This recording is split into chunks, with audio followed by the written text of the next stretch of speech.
राधे राधे दोस्तों। एक बार बहुत ही दुखी व्यक्ति एक महात्मा के पास आकर कहता है, मैं अपने जीवन से बहुत दुखी हूं। मैं अपनी बीवी बच्चों और अपने परिवार को भी खुश नहीं रख सकता। मैं अपने लिए भी कुछ नहीं कर पा रही। कभी तो मुझे अपनी जिंदगी को खत्म कर देने के भी ख्याल आते हैं।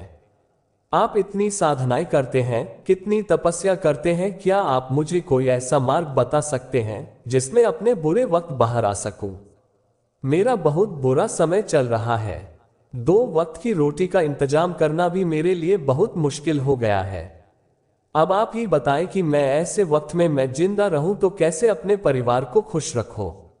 कृपया करके कोई साधारण सा तरीका बताने की कृपा करें ताकि मैं आसानी से समझ सकूं, क्योंकि मैं बहुत पढ़ा लिखा नहीं हूं। अगर आप बड़ी से बड़ी ज्ञान की बातें करेंगे तो शायद मैं कभी समझ भी नहीं पाऊंगा। यह सुनकर महात्मा ने मुस्कुराते हुए कहा कि तुम एक काम कर सकते हो। फिर महात्मा ने सामने की ओर इशारा करते हुए कहा, यूपी की पहाड़ी पर एक मंदिर है और उस मंदिर के पास चींटियों का एक घर है जहां पर हजारों चींटियां रहती है। तुम्हें सुनने में बड़ा अजीब लगेगा, लेकिन वह चींटियां उस मंदिर की जमीन को, उस मिट्टी की उपजाऊ शक्ति को खत्म कर देती है, जिसके कारण वहां पर कोई भी पेड़ या कोई भी घास पनप नहीं पाती है। तो मेरा एक काम करो, उसके बाद मुझे तुम्हारे सवालों के जवाब दूंगा। तुम 7 दिन तक रोज उस पहाड़ी पर जाओ और उस कर दो, उसको छोड़ दो। जब भी तुम्हें कोई चींटियों का घर दिखाए मंदिर के आसपास तो उसे वहीं पर तहस नहस कर देना, लेकिन याद रहे घर को तोड़ने में कोई भी चीन टिमरनी नहीं चाहिए। इस बात को समझने का प्रयास करते हुए वो युवक वहां से चला गया।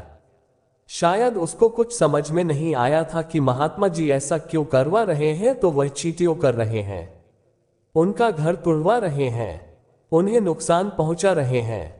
आखिर कौन महात्मा ऐसा करेगा? लेकिन फिर भी उस महात्मा की बात मानते हुए वह अगले दिन से ही पहाड़ी पर जाने को पहले दिन पहाड़ी पर पहुंचता है तो देखता है कि बहुत सारी चींटियां अपना खाना जुटाने में लगी हुई है। सारी चींटियां कतार से चल रही है और अनाज के छोटे छोटे करा कर अपने घर में जमा कर दी जा रही है।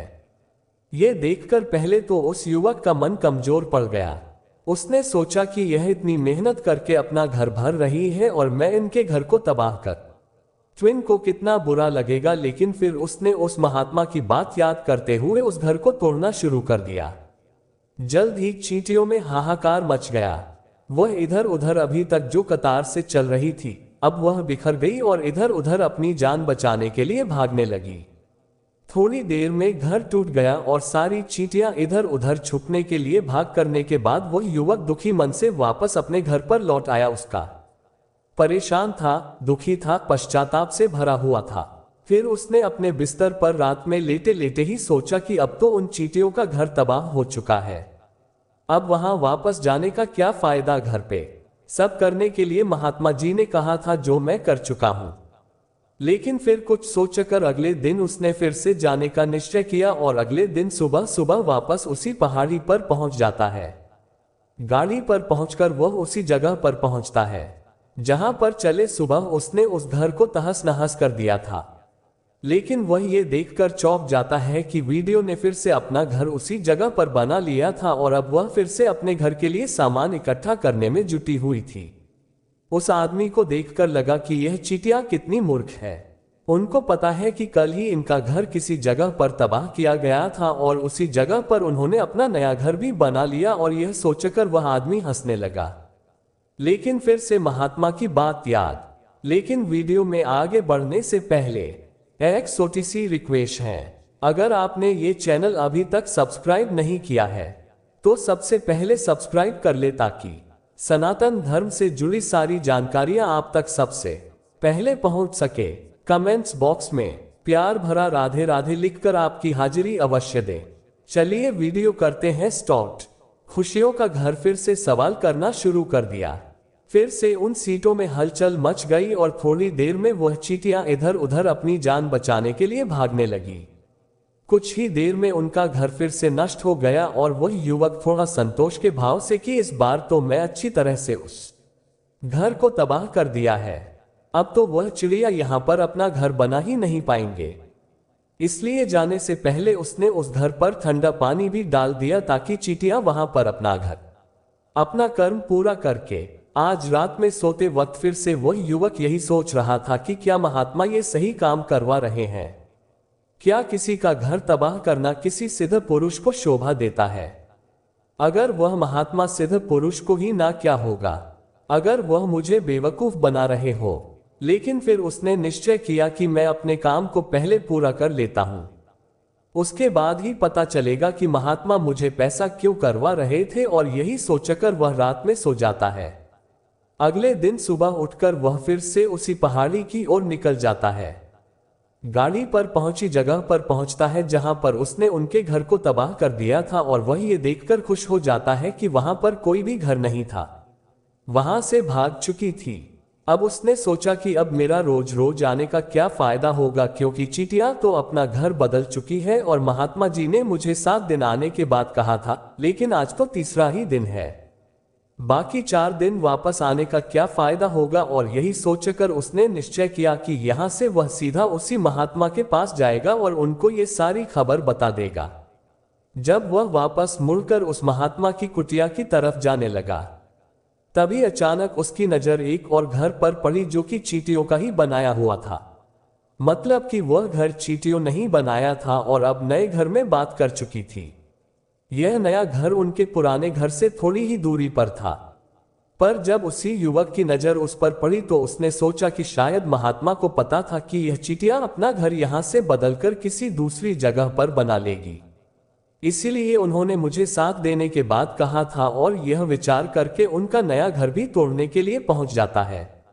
जब वह वहां पहुंचा तो चींटियां उसी तरह अपने कार्य में लगी हुई थी। वह अपने लिए खाना कर रही थी और अपने घर में जमा कर रही थी। जब पुराना घर टूटा था वहां भी अनाज के कण बचे हुए थे और चींटियां वहां से भी अनाज इकट्ठा कर करके वापस अपने नए घर यहां पर फिर से युवक का मन थोड़ा कमजोर पड़ गया, क्योंकि वह खुद भी कमजोर था, खुद भी वक्त का मारा हुआ था। इसीलिए उसके मन में उन चीजों के प्रति दया का पुल के ऊपर उसे दया आ रही थी।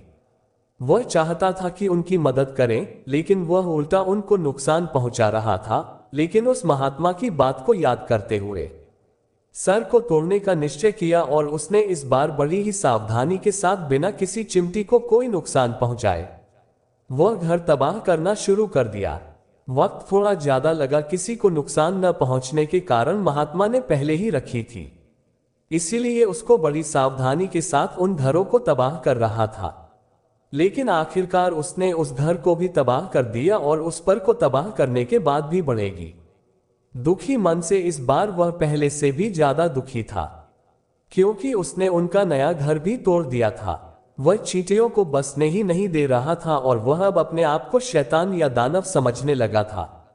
लेकिन फिर भी उस महात्मा की बात को मानते हुए अपने घर पर दुखी मन से वापस आ गया।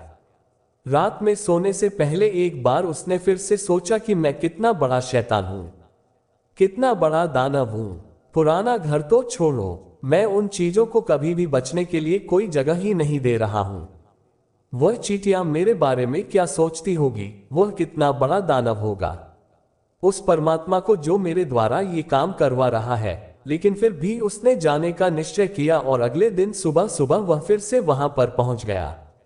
मुझे देखकर फिर से आश्चर्यचकित रह जाता है कि इस बार चींटियों ने एक और नई जगह पर अपना घर बना लिया था। वह तो पहले से भी ज्यादा ऊर्जा के साथ काम कर रही थी, और उन्होंने एक रात में पहले से भी बड़ा घर बना लिया था, और अब वह फिर से अपना अनाज और खाना इकट्ठा करने में जुटी हुई थी। यह आदमी को लगा कि यह चींटियां किस मिट्टी की बनी हुई है। मैं उनको बार बार यहां से भगाने की कोशिश कर रहा हूं, और यह वहीं पर अपना घर बना लेती है। क्या इनको पता नहीं है कि मैं यहां पर कभी भी बदले नहीं दूंगा? इनकी है लिखने में इतनी छोटी है, लेकिन फिर भी यह मुझसे प्यार नहीं मान रही है। बड़ी ताज्जुब की बात है। और इस बार उसने गुस्से में उस घर को तहत करना शुरू कर दिया। लेकिन इस बार तहस नहस करते हुए कुछ चींटियां वहीं पर मर गई, उसके पैरों तले कुचल दी गई। कुचलने के बाद जब वह उसने देखा कि गुस्से में उसने उन चींटियों को कितना क्षति पहुंचा दी है, उसका मन पश्चाताप से भर गया, और वह रोता हुआ अपने घर की तरफ बढ़ गया। रात में सोते वक्त सोचा कि मैं उन सीढ़ियों पर बहुत ज्यादा अत्याचार कर रहा हूं। अब इससे ज्यादा अत्याचार मैं नहीं कर पाऊंगा। और यही सोचकर वह अगले दिन उन चीजों के लिए अपने घर से थोड़ा आटा लेकर पहुंच जाता है। आज उसके मन में उन चींटियों के प्रति श्रद्धा का भाग था, दया का भाव था। आज वह उनकी मदद करना चाहता था और जब वह वहां पर पहुंचा या फिर से अपने नए घर को बनाने में जुटी हुई थी, उसने बड़े ही करुणा के साथ हुई चींटियों को अपना लाया हुआ आटा खिलाया। अगले 7 दिनों तक वह ऐसा ही करता रहा। वह रोज सुबह जा वीडियो को अपने हाथों से आटा खिला था। 7 दिन के बाद वह युवक उस महात्मा के पास पहुंचकर हाथ जोड़कर बोलता है कि हे महात्मा जी, मुझे माफ कर देना। मैंने उन चींटी करता बात करने के लिए बहुत कोशिश की। मैंने उनका घर तबाह किया भी, एक बार नहीं 4 बार मैंने उनका घर तोड़ा। उसके बाद में हिम्मत नहीं कर पाया, उनके घर को नहीं तोड़ पाया। मैं समझ सकता हूं कि मैं आपका काम पूरा नहीं किया और इसके बदले आप मुझे तरीका भी नहीं बताएंगे जो कि मुझे मेरे बुरे समय से बाहर निकाल सकता है। लेकिन मुझे इसका कोई परवाह नहीं है।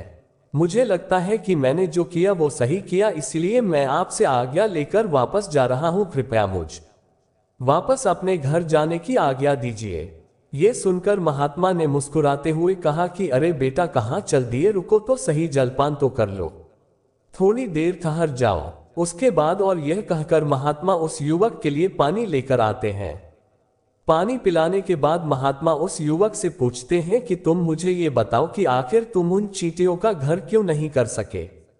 वह या तो छोटी है और तुम इतने विशालकाय हो, फिर भी तुम उन छोटी छोटी चींटियों का घर तबाह नहीं कर पाए।